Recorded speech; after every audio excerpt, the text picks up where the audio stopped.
퇴직한 공기업 부장, 60대의 알바 자리 전전하는 현실. 서론 30년을 바쳤지만 결국 한낱 알바생이 되다. 부장님, 이거 여기 정리해 주세요. 아, 네. 60대 초반의 그가 뒤돌아보니 20대 중반의 점장이 서 있었다. 몇 년 전까지만 해도 회사에서 수십 명의 부하 직원을 관리하며 업무 지시를 내렸던 그였다. 하지만 이제는 편의점, 마트, 주차장 알바를 전전하며 생계를 이어가고 있다. 공기업에서 정년퇴직을 하면 안정적인 노후가 보장될 거라 생각했다. 하지만 현실은 달랐다. 연금만으로 생활이 빠듯했고 퇴직금은 자녀 교육비와 집 유지비로 순식간에 사라졌다. 나 정도면 괜찮겠지. 라고 믿었던 자신이 어리석었다. 대기업이든 공기업이든 퇴직은 누구에게나 갑자기 찾아온다. 그리고 준비 없이 맞이하면 한순간에 생계형 알바생으로 전락할 수 있다. 공기업 출신이라고 예외는 아니다. 오히려 안정적인 직장에 오래 몸담았던 사람일수록 현실을 제대로 직시하지 못하고 무너지기 쉽다. 그렇다면 도대체 무엇이 문제였을까? 왜 이렇게 많은 60대들이 퇴직 후 알바를 찾아야만 하는 걸까? 지금부터 세 가지 사례를 통해 그 이유를 짚어보자. 1. 공기업이라 다를 줄 알았다. 58세 퇴직 후 2년 만에 편의점 알바. 마이너스 사례, 김 부장 공기업 인사팀 출신, 58세 퇴직 후 60세 편의점 알바. 김 부장은 한 공기업에서 30년간 근무했다. 인사팀에서 일하며 후배들의 정년 이후 삶에 대해 자주 이야기했다. 그는 퇴직 후 연금이 나오기까지 퇴직금을 잘 굴리면 큰 걱정이 없을 줄 알았다. 그러나 현실은 달랐다. 퇴직금 일부는 아이들 결혼 자금으로 나갔고 남은 돈은 생활비로 빠르게 소진됐다. 60세에 받는 공무원 연금이 있긴 했지만 예상보다 적었다. 기존 생활 수준을 유지하려면 한 달에 300만 원 이상 필요했지만 연금은 200만 원 남짓. 결국 부족한 100만 원을 벌기 위해 편의점 알바를 시작했다. 내가 이런 일을 하게 될 줄 몰랐다. 김 부장은 하루 6시간씩 서서 일하며 손님 응대를 했다. 체력적으로 힘들었지만 더 큰 문제는 자존심이었다. 자신이 일하는 곳에 과거 후배가 손님으로 찾아왔을 때 그는 얼굴을 들지 못했다. 교훈 공기업 출신이라고 방심하지 말 것. 예상보다 연금이 부족할 수 있으며 퇴직 후 생활비가 얼마나 들지 철저하게 계산해야 한다. 2. 퇴직금은 어디 갔지? 55세 퇴직 후 3년 만에 마트 진열 알바. 마이너스 사례 박 과장 공기업 전산팀 출신, 55세 퇴직 후 58세 마트 진열 알바. 박 과장은 공기업 전산팀에서 일했다. 그는 55세에 명예퇴직을 했고 퇴직금 2억 원을 받았다. 나름 현명하게 사용했다고 생각했다. 일부는 노후 대비로 저축했고 나머지는 주식과 부동산 투자에 넣었다. 그런데 주식이 문제였다. 퇴직 직후 주식시장이 폭락하면서 원금의 절반이 사라졌다. 급한 마음에 부동산을 팔려 했지만 집값이 내려 손해를 감수해야 했다. 결국 그는 수중에 남은 돈이 5천만 원도 되지 않는다는 걸 깨달았다. 58세, 그는 어쩔 수 없이 마트에서 진열 아르바이트를 시작했다. 무거운 박스를 나르다 보면 허리가 끊어질 듯 아팠지만 그만둘 수 없었다. 한 달 150만 원이라도 벌어야 생활이 유지되기 때문이었다. 퇴직금이 이렇게 빨리 사라질 줄 몰랐다. 박 과장은 젊은 시절 노후 준비는 투자라고 배웠지만 퇴직 후에는 돈을 지키는 것이 더 중요하다는 것을 깨달았다. 교훈 퇴직금 관리를 신중하게 할 것. 공격적인 투자는 자칫하면 노후를 망칠 수 있다. 3. 집은 있지만 돈이 없다. 59세 퇴직 후 61세 주차관리원. 마이너스 사례 최 차장 공기업 시설관리팀 출신, 59세 퇴직 후 61세 주차관리원. 최 차장은 공기업 시설관리팀에서 근무했다. 오랜 기간 직장 생활을 했고 59세 정년퇴직을 맞이했다. 그는 다행히 집이 있었다. 하지만 집 한 채 있으면 걱정 없다는 말은 거짓이었다. 집이 있다고 해서 생활비가 해결되는 건 아니었다. 연금이 나오기 전까지 생활비가 필요했는데 현금이 부족했다. 집을 담보로 대출을 받을 수도 있었지만 빚이 생기는 게 싫었다. 결국 61세가 되자 그는 주차 관리 아르바이트를 시작했다. 주차장에서 12시간씩 서서 일하다 보니 다리가 퉁퉁 부었다. 하지만 선택지가 없었다.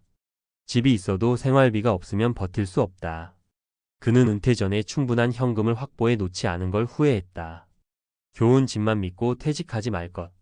은퇴 후 당장 쓸 생활비를 미리 마련해야 한다. 퇴직 후에도 흔들리지 않으려면 위 사례에서 알 수 있듯이 공기업 출신이라고 안심할 수 없다. 퇴직 후 알바를 전전하지 않으려면 다음을 반드시 준비해야 한다. 1. 퇴직 후 최소 10년간 쓸 생활비를 미리 준비할 것. 연금이 나오기 전까지 생활비를 어떻게 충당할지 철저히 계산해야 한다. 2. 퇴직금은 함부로 투자하지 말고 지킬 방법을 고민할 것. 퇴직금은 다시 벌 수 있는 돈이 아니다. 공격적인 투자보다는 안전한 방법으로 관리해야 한다. 3. 퇴직 후에도 꾸준히 수익을 창출할 방법을 고민할 것. 완전한 은퇴가 아니라 나이에 맞는 일거리를 미리 준비해야 한다. 퇴직 후에도 삶은 계속된다. 당신은 어떻게 준비하고 있는가? 준비하지 않으면 결국 알바를 전전하는 삶이 될 수도 있다. 지금부터라도 현실을 직시하고 대비해야 한다. 퇴직 후에도 흔들리지 않으려면 이어서 앞서 우리는 공기업 출신 퇴직자들이 퇴직 후 알바를 전전해야 하는 현실적인 사례를 살펴보았다. 이제는 보다 근본적인 해결책을 찾아야 한다. 단순히 생활비를 절약하는 수준이 아니라 퇴직 후에도 안정적인 수입을 만들고 건강을 유지하며 정신적인 충격을 최소화할 방법을 고민해야 한다. 이번에는 논리적 근거와 과학적 지식을 바탕으로 퇴직 후 경제적, 심리적, 신체적 문제를 해결할 수 있는 전략을 살펴보자. 1. 경제적 준비. 소득의 파이프라인을 만들지 않으면 위험하다. 우리가 흔히 착각하는 것이 있다. 연금이 나오면 괜찮겠지.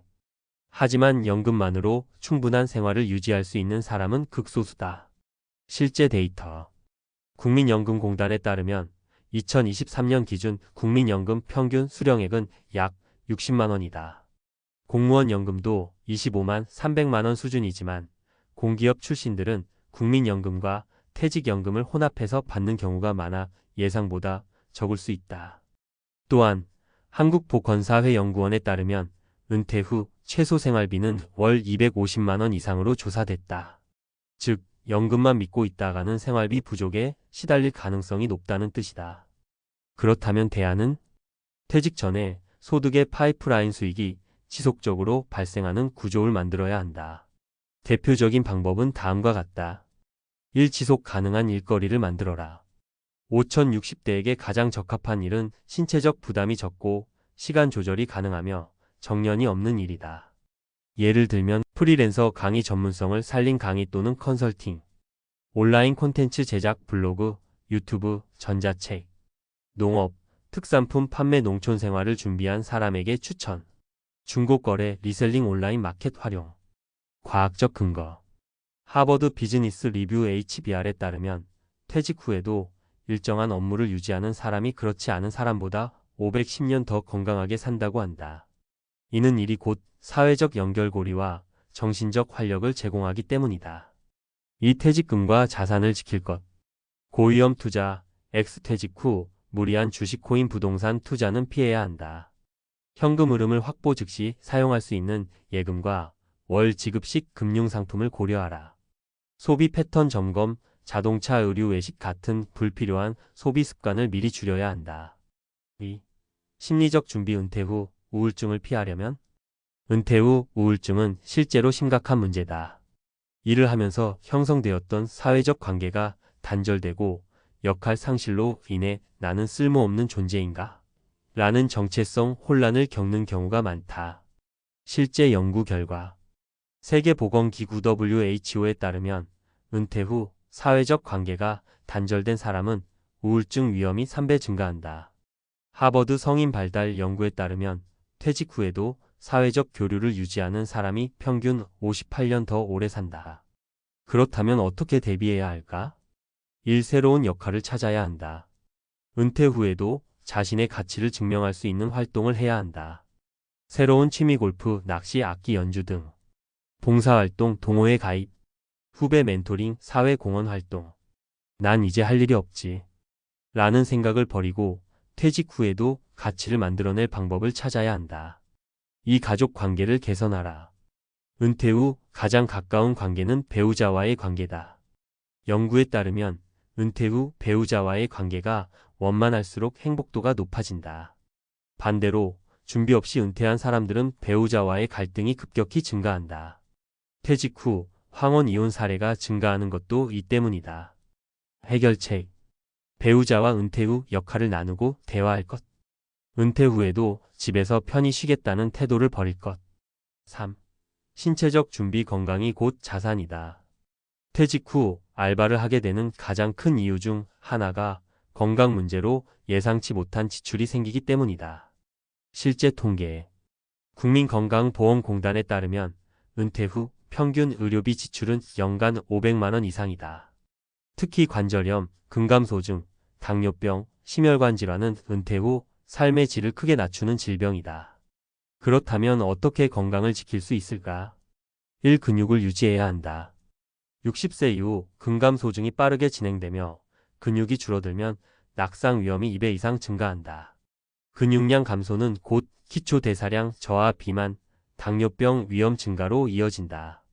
해결책. 매일 30분 이상 걷기 주 23회 근력 운동. 단백질 섭취. 생선, 닭고기, 두부, 달걀, 콩류. 과학적 근거. 미국 스포츠의학회 ACSM에 따르면 근력 운동을 꾸준히 하면 근감소 속도를 최대 30% 늦출 수 있다. 연구에 따르면 퇴직 후 규칙적으로 운동하는 사람은 건강 문제로 인한 의료비 부담이 40% 줄어든다. 이 치매 예방을 위한 두뇌 활동. 퇴직 후 뇌를 사용하지 않으면 기억력과 인지 기능이 급격히 떨어진다.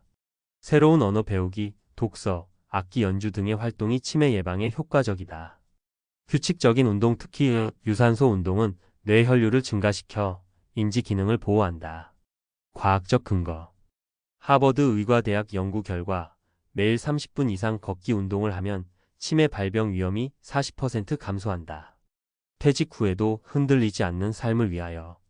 정리하자면 퇴직 후에도 안정적인 삶을 살기 위해서는 경제, 심리, 신체적인 준비가 필수다. 경제적 준비. 연금만 믿지 말고 지속 가능한 수입원을 확보하라. 심리적 준비. 사회적 관계를 유지하고 새로운 역할을 찾아야 한다.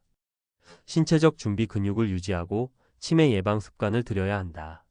퇴직 후에도 삶은 계속된다. 준비된 사람만이 흔들리지 않는 은퇴 후 인생을 살 수 있다. 당신은 지금 어떻게 준비하고 있는가?